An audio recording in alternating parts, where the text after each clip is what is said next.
It started out as a little ripple, an idea that grew. And from that idea came Zine 1. From there, the ideas started to churn, and I started having more and more thoughts about what I could do for Zine 2. By the time Zine 3 came along, I had a waterfall of ideas. So many things I wanted to try. Right now, I don't know how many zines I'm going to make, but I'm loving it, and I'm having fun, and I hope you are too. So now let's take a look at Zine 3. This is the envelope for Zine number 3, and I'm going to show you how I made that. So in order to get started, what you're going to need is a scoreboard or an envelope punch board. You're going to need a glue stick, a bone folder, and a pair of scissors. And then you're going to need also any embellishments that you want to put on your envelope. So this is what the envelope looks like when it's cut out. And this is just cardstock that I used from the Tim Holtz Wallflower collection. I showed you this previously in my last video where I was going to use this. And I did use this for my zine, and you'll see that in a moment. And then what I did is I put a piece of lace, and this came from a scrapbooking piece of paper I just cut out right here, the little sentiment that said hello, and stuck that there. She was an image I had. And then this was a die cut. I used, I think, the biggest one from this die set. And I had a piece of coffee dyed paper, and I used that to cut it out. This was a stamp, and that was a stamp. And that's it. I did some faux stitching around the edge. And in the end, when I made a copy of it, this is what it looked like. I think it turned out really cute. And then here's the back. And I'm going to put my return address right here. So one of the things you'll see when you copy is you're going to have a white border. That's inevitable. You just can't get around that. And so I made sure that my white border was going to be down here at the end. And you don't want to cut this off until you get your envelope all folded. And I'm going to end up cutting that off because, as you see, it doesn't matter when I cut it off. So let me show you how to make this. Super simple. This is what it looked like when it came out of my printer. Disregard this right now. So you can see where I put that corner that I told you about at the bottom, right here. And then basically it's a 7.5-inch square. So let's go ahead and cut this up. Got my trimmer. You can use scissors or a trimmer, whatever you want to do. And I'm going to go right at the 7.5. Oops, 7.5. And excuse me, that should be right along the edge. See, I can see that it's not quite. So I'm just going to make that fit. Discard that. 7.5 on this side. And that fits great. Okay, and that's all you have to do with your trimmer. Now you need your scoreboard. And if you have a scoreboard, you should have this piece. It resides in the back of your board right here.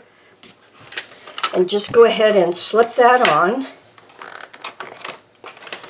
And then you just follow the directions for a 4-bar, which in this case is 7.5 by 7.5, which you saw me cut, 2 5/8 for the A line, and 3 1/4. Okay, so this is my A line. You can see right here. Here's how the envelope looks, and here's my envelope.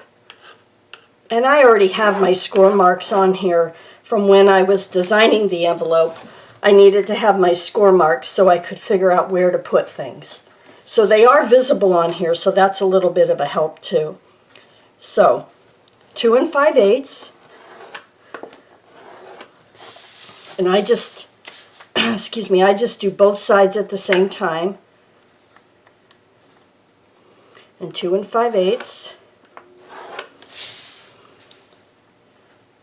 3 1/4, and 3 1/4. Oops. Okay, you're done with your scoreboard. And what you're left with now, I put the black down to help you see a little bit. What you're left with now are corners that are right here, these intersections. And that's what you want to, and you can actually see them better here too. But you want to go ahead and cut those out. So I do them on this side so I can really see where they intersected. And you want to do it as close and as carefully as you can, but if you're not exactly precise, it's okay. Little scissors kind of help.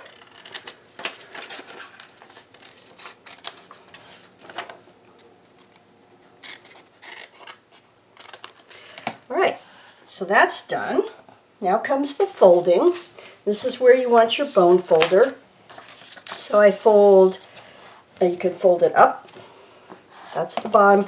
You fold them any direction. It does not matter the order in which you fold. But you do want to make sure that when you fold, it lines up with this. And it should without a problem. Fold that. And fold that down. Just like that. Okay. So there's my envelope. Just like that. Now I'm going to, as I mentioned before, I'm just going to go ahead and cut this. Cut that white off. It honestly does not bother me that much, but I know it bothers a lot of people. So let's just go ahead and cut that off. And then what I do, just because I don't like that little tongue sticking up there, I fold this back just so it's straight and pretty level with that. I take a glue stick, just put a little bit of glue on there, and flip it over so it's on the inside. Just makes it even a little more sturdy. And then when I go to secure my envelope, I put glue here, and glue there, and glue here, and glue there. I use just my bone folder to make sure that it's down securely. And there you go. And if you have anything that's, see right here, I should have caught this, there's just a little bit sticking out there. You can trim that off, just kind of neaten it up a little. It's probably really not even going to matter. And it's ready to be addressed. So how simple was that? Okay, so let me show you the zine for July. I wasn't going to post these until I got them out, but I was excited, so I'm going to go ahead and show you. Okay, so this is what my zine looks like. You've seen some sneak peeks of it. This is the opening page. And I'm not going to focus too much on what I did right now, just because I want it to be a surprise when you get them. But everything is just tacked down, and I did use the Tim Holtz paper.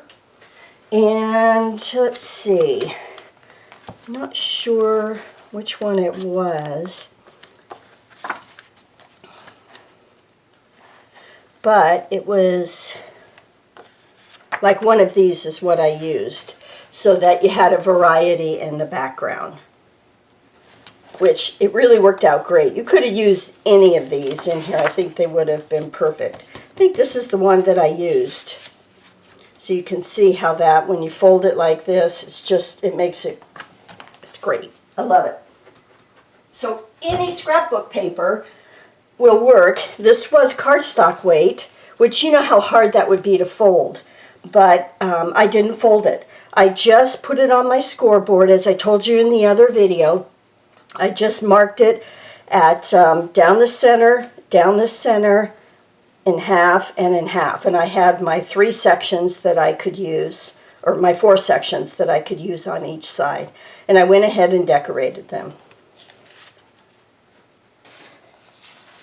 So I've made my copy now, and as you can see, I've got the white border just like all of you. It doesn't bother me. If it did, you could cut it off, but I don't think it's worth it. You know, it's just a lot of extra time, and it really doesn't matter. So I'm going to leave it like this, but I'm going to show you how I fold my zine. It's still impossible to get a really neat edge just because of all of the paper and the folds, no matter the weight. But I did find a little way that was a little easier. So what I do is I fold it, instead of the long way, I fold it in half, and you just really get your edges lined up.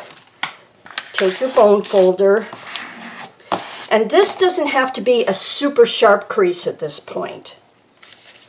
Then I open it up and I fold it the other direction. And again, really make sure that your edges here are lined up. And I try and hold them. And again, don't worry too much. You just need a guideline for your folds. Okay, so fold it back so it's like this. You can kind of see your edges there.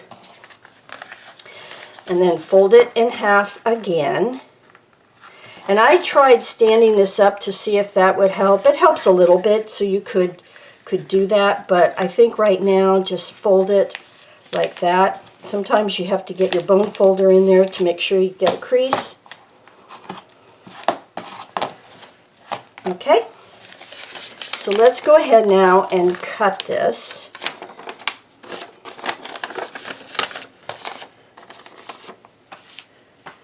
And cut it down that line, straight down that center line that we talked about before.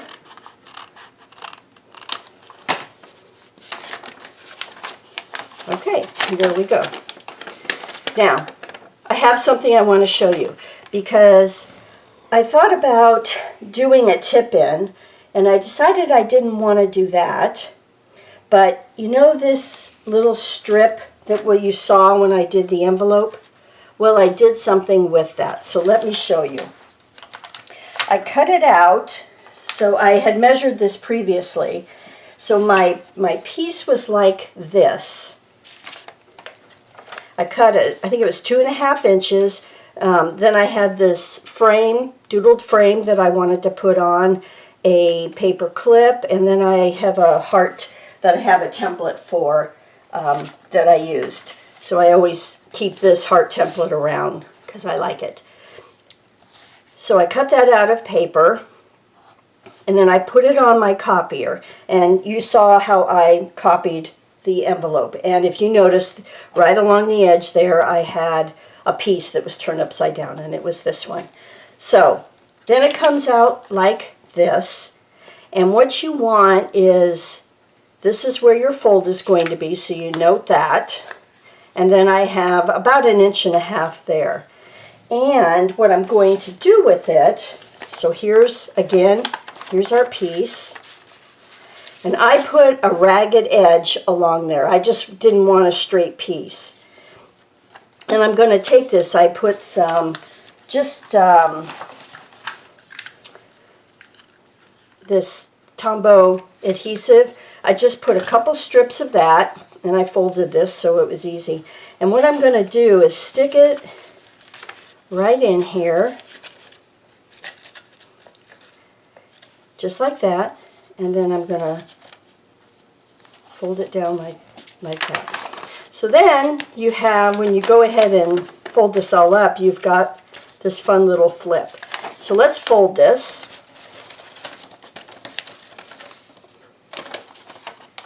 Okay. Now this is where you can clean up your edges, and this is how I do it. So once I have it all folded, I'm going to go to the first page, and I'm going to put a little bit of glue stick down right here. And then I line up my edges. I line up those corners. And then I will make sure that I have a good crease there. I'll turn the page and turn the page because this is where my next one is open. And again, just a little glue stick. So the glue stick is enough to hold it, but not so much that if somebody wanted to cut out the image, they could probably get it free. Okay, and I'm going to line up my corners again, and you can see how it's not quite folded the same way. Okay, and then there's this, and I make sure that this is pretty well lined up. And that's lined up. And then kind of hold it with your fingers, and then you want to give it a really good crease. And if you don't have a bone folder or something like this, you can use the back of a scissors, anything that will give you a good edge, credit card. And you can see, even though that edge is not perfect, it's not bad. So when you open it up, you've got this, you've got a fun, look how that paper clip looks real. I love it. So you've got a fun flip. You can write something here if you wanted to. Then you go to that page and that page. And again, I put some buttons on this. And then the back. So that's it. So I hope you enjoyed the video. If you have any questions, just leave them down below. Now it's time for tips and tricks. So here's something that might help you. I showed you in this last video that I did about this. So this is a transparency, and I marked the 4 spots for an 8.5 by 11, and it helps you to decide where it'll let you see what's going to appear in each of those areas if you're using say a 12 by 12 piece. So you can move this around until you find something you like. I ended up going, I think, right down the center here, and what that allowed was I got a little bit of this pattern over on this area, and it spanned it here and there, and it worked out really well. So what you end up doing with a 12 by 12 is you cut it down to 8.5 by 11. So you have to take off 1 inch on one side and 3.5 on the other. But it'll allow you to see where you want to take that off. And so for the one that I did, I ended up having to take a little bit off each side here and then a 1/2 inch off each side there, because this is how I wanted it to look. This will also help you if you just use plain old scrapbook paper as well. Again, even though the design is all the same, it allows you to see it better. Of course, on something like this, you can go right to the corner and not waste that piece. But it still allows you to see it as opposed to just looking at it as one big piece. So I think that's really helpful. It helped me a lot. And again, the only reason why I went to cardstock or even this, you have so much available to you. So you have a lot of choices in what you want to do. And even the back side of this, it was kind of busy, so I wasn't sure that I wanted to use that. But see, even that wouldn't be bad. It's darker if you wanted a darker palette, but you know, you could use that too. So it opens up all of your possibilities besides just plain white paper, or if you want to create your own, you can definitely do that. So anyway, just wanted to point that out to you again. The second tip I'm going to offer you is to make sure you really darken your colors using colored pencils, because when you copy your images, they are going to be fainter. So you really want to darken up, and it's going to maybe look dark when you do it, but I promise you that when you copy it, it's going to look lighter. So don't be hesitant to darken up some of those really key areas. Like I did her eyes and her cheeks, around her neck, a little bit in her hair, and all over. This was very faint, and I did it much darker. Same with the rabbit. And I think you'll be happier when you make your copies if you darken up these areas, specifically the ones that you want to highlight. The other thing is, don't be afraid. Think outside the box when you're putting stuff on your zine. For example, there's pencils. There are buttons here. The paper clip. This looked amazing when it was copied. It looks real. You can use yarn. I have stickers, rub-ons, stamps, more stamps. Just look at what you've got in your stash of things to use. I think yarn would be amazing on here. I couldn't work it in. I was going to, but I couldn't work it in. Anything you can think of. If you can put it down on your copier and get it flat enough, you're not going to have any problem. And the texture and everything that transfers over just really helps to make your zine look interesting. And because you're going to make copies, you can put a little bit of time into making these. And then, when you make your copies, you've got an awesome piece of artwork there.